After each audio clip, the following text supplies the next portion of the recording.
나체국과 오강심. 그들은 오성통신센터 IDC룸 한쪽 구석에서 일을 하고 있었다. 얼핏 보면 허드렛 일하는 걸로 보이는 그들은 추적 시스템을 구축하고 운영하기 위해 조직된, 아니 차출된 최정예 비밀 요원이었다. 요원이라니? 특수훈련이라도 받은 자들인가? 이렇게 생각한다면 그건 아주 큰 오산이다. 절대 아니었다. 그렇다면 대체 어떤 자들인가? 그 소수 정예 중 나체국이라는 인물을 한번 살펴보자. 그는 인분짜리 곰돌이 몸매를 가진, 난 좀 내 멋대로야 라고 어필하는 듯 염색한 샛노란 머리를 한 몇 번을 보아도 뒤돌아서면 절대 다시는 그 얼굴을 떠올릴 수 없는 그놈이 그놈 같은 페이스를 달고 있는 천재적인 프로그래머였다. 물론 차칭이지만 그렇다고 실력이 없는 건 아니었다.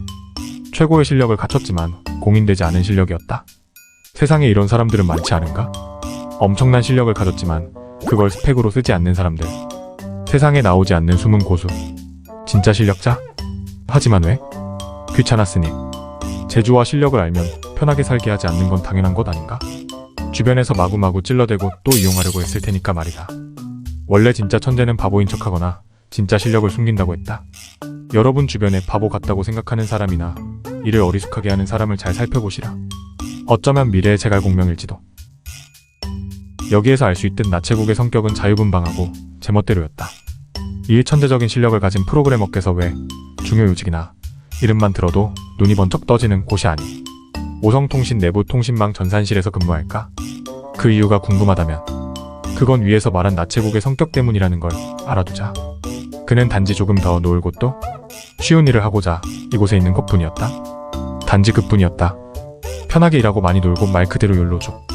추적 시스템을 구축하기 전에도 팀장, 그 후에도 팀장인 이 나체국이 자기 옆에 앉아 일하고 있는 부사수 오강심에게 말을 걸었다. 오, 예, 강심아 다 끝났다. 벌써요? 헐, 역시 인정. 팀장님, 오늘 실장님한테 칭찬 좀 받겠는데요. 그렇지. 마치 나를 닮은 것처럼 이 완벽한 시스템을 보면 칭찬을 안 할 수가 없겠지. 흐흐흐. 순간 정적이 흘렀다. 오강심. 그녀는 정직한 여자다. 솔직하고 직설적인 그녀는 거짓말을 잘 못하는 성격을 가졌다. 그녀는 말없이 검지손가락으로 X표를 그렸다. 아니라는 뜻이었다. 대체 뭐가 아니라는 뜻인지 이해할 수 없었던 나체국이 물었다. 뭐야? 그건? B라는 뜻입니다. 그게 뭔데? 동의할 수 없다는 뜻입니다. 뭐를? 완벽하다는 것을 말합니다. 아니 왜? 어째서? 그거야 시스템과 팀장님과의 유사성이 제로이기 때문입니다. 지금 팀장님은 시스템이 완벽하다고 말하지 않으셨습니까? 너? 이란. 나체국이 원한 답은 그게 아닌데. 순간 나체국이 비쳤다. 그가 원한 답은 어머, 팀장님, 최고예요. 이거였기 때문이었다. 그녀는 아첨과 능청이 약했다. 한마디로 사회생활이 힘든 여자, 오강심. 그녀는 시스템 운영자이다. 그녀가 이 전산실로 온 이유는 오로지 덕질 때문이었다. 무슨 덕질이냐고? 그건 일단 차후의 문제로 돌리고. 이렇듯 오강심은 입에 발린 말을 하지 못했다. 잘하면 잘한다. 못하면 못한다. 맞는다면 맞다. 아니라면 아니다. 이 문장이 오강심을 모두 설명하는 문장이다. 그러니 나체국은 그녀가 재미가 없었다. 그녀와 함께 일하는 3년 내내 여자는 모름지기 예쁘고 애교 많은 강아지 같아야 한다는 지론을 가지고 있다. 나체국의 눈에 오강심이 예뻐 보일 리가 없었다.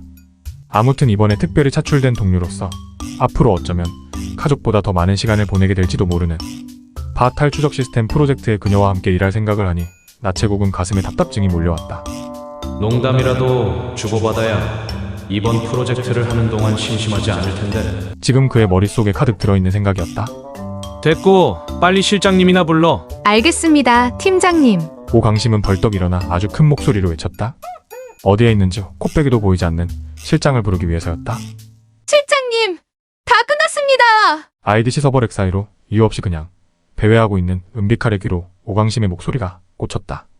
아니 벌써? 이럴 수가? 이 깜짝 놀란 사람이 여기 내부 통신망 실장이었다. 그의 이름은 은비칼. 키가 멀대같이 크고 엄청 아름다운 미모의 소유자. 그에겐 외모가 스펙이었다. 그 정도로 잘생겼다. 그 잘생긴 은비칼이 흥분한 듯 나체국과 오강심 쪽으로 향했다. 해맑게 웃던 그가 갑자기 근엄하고 진지한 표정으로 돌변했다. 하지만 뭔가 알 수 없는 팩치의 기운이 넘쳐 흐르고 있었는데 커다란 눈에 여자아이같이 곱상한 얼굴을 가져서 그랬던 것일까. 아무튼 이 알 수 없는 팩치미는 악의 기운을 쫓아내는 신비한 마법을 가졌다. 이를테면 이런 일들이었다. 은비칼이 나체국과 오강심에게 무리한 일을 시켰을 때, 무리한 일이라면 이를테면 이틀 만에 추적 시스템을 구축하라는 말도 안 되는 프로젝트를 말한다. 이 프로젝트를 시켰을 때 오강심과 나체국은 거의 앞뒤에 신들린 사람처럼 발광했었다. 실장님 혹시 미친 거 아니에요? 우리는 양자 컴퓨터가 아닌 사람이에요. 이러면서 말이다. 하지만 그때 은비칼은 소처럼 크고 맑은 두 눈을 끔벅이며 미안합니다. 여러분들, 이번만 수고해주세요. 라고 말하며 천진난만한 미소를 짓기만 했다. 단지 그뿐이었다. 그런데 나체국과 오강심은 자신들이 언제 발광했냐는 듯 한순간 그들의 광기를 접었다. 그리고는 순한 양이 되어 지금까지 밤늦게 일을 하고 있던 것이다. 아주 신기한 일이지 않은가? 그러니 마법이라고 말할 수밖에. 이틀 안에 추적 시스템을 구축하라. 솔직히 그것은 은비칼이 생각 없이 내뱉은 일종의 던진 카드였다. 그런데 그들이 하루도 안 지나서 시스템을 구축해버렸다. 은비칼의 생각으로는 이틀이 걸릴 거라고 예상하고 던진 일이었다. 프로그래머가 아닌 관리자였으니까 어려운 일이라고 생각했는데 너무 쉽게 해버리니 은비칼은 표정이 어두워질 수밖에 없었다. 너무 쉬운 일이었군. 그러면 관리자로서 그가 해야 할 일은 이거였다. 잘해도 잘했다고 하지 말고 못하면 아주 못했다고 말하기. 그가 권위를 표현하는 법? 바로 이렇게? 아, 그래요? 그럼 시작할까요? 그런데 나체국 씨. 나체국이 눈을 치켜뜨며 은비칼을 쳐다보았다.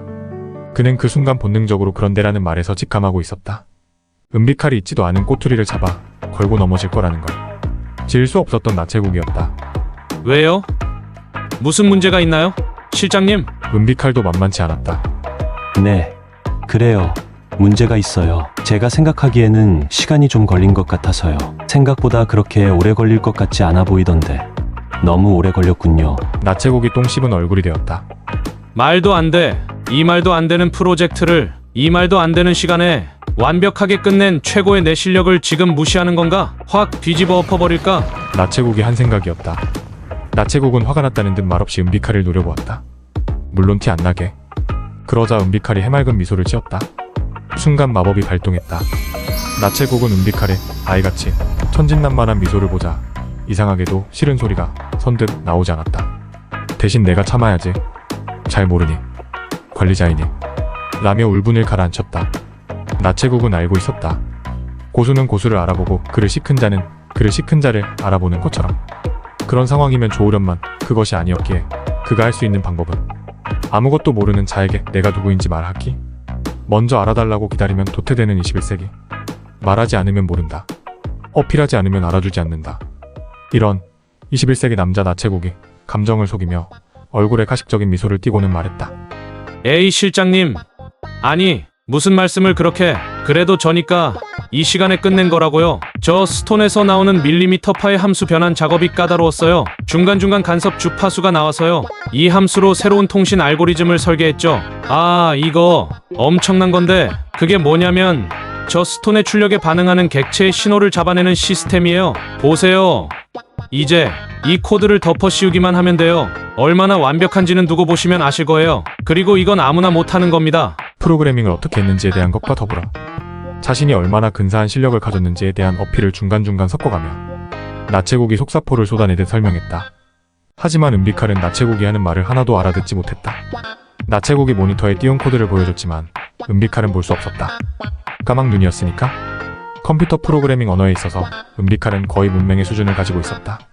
그가 지금 할 수 있는 건 생각을 깊이 하는 것처럼, 코드를 잘 볼 수 있는 것처럼, 말없이 심각하게 모니터만 보고 있는 것이었다. 마치 포커페이스 같았다. 시간이 조금 흐르고 도무지 무슨 생각을 하는지 알 수 없었던 은비칼이 드디어 입을 열고 말했다. 그렇군요. 그래서 어떻게 되는 거죠? 은비칼은 질문을 하지 말았어야 했다. 이건 분명 잘못된 질문이었다. 그는 질문을 하지 않고 칭찬해야 했다. 이 질문은 나체국이 설명한 얘기를 또 하라는 뜻이었다. 즉 은비칼이 이해를 하지 못한 것이다. 분명 아까 다 설명했는데 설명을 또 해야 한다는 생각에 나체국은 절망에 빠진 듯 허공을 바라보았다. 그러자 오강심이 바보 같아요. 실장님. 이라고 말하는 듯 은비칼을 빤히 쳐다보았다. 은비칼은 알고 있었다. 나체국과 오강심이 왜 이런 반응을 보이는지. 하지만 그는 자기 멘토의 말을 따르려고 오강심을 쳐다보며 말했다. 왜 보시는 거죠? 오강심 씨, 뭐가 잘못됐나요? 멘토의 조언은 통했다. 오강심이 슬며시 눈을 피했다. 멘토의 조언이 무엇이길래 오강심의 솔직한 감정을 눌렀는지 궁금하지 않은가? 그것은 바로 이것. 알아도 모른 척, 몰라도 아는 척, 무조건 뻔뻔하게. 은비카르 멘토 자기 형이 해준 조언이었다. 오강심은 정말 솔직한 사람이다. 하지만 지금 이 상황에선 그렇게 할 수 없었다. 은비칼이 바보 같았지만, 정말 답답했지만, 그녀는 그에게 그 사실을 말할 수 없었다. 적자 생존. 약육강식이 난무하는 회사였으니까. 은비칼의 파워는 셌다. 실력은 없었지만, 그 파워를 지금 은비칼이 보여주고 있었기에 오강심이 솔직하게 말하고 싶은 감정을 누르며 눈을 피한 것이었다. 그녀의 성격에 위배되는 처신이었지만 지금 이 순간만큼은 그녀가 다른 사람이 되어야 했다. 그래야 그녀의 덕질을 위한 계좌가 제로가 되지 않을 테니까. 오강심은 은비칼에게 아주 친절히 나체국의 모니터에 띄워진 코드의 핵심을 말했다. 기지국들이 레이더 역할을 하는 겁니다. 실장님.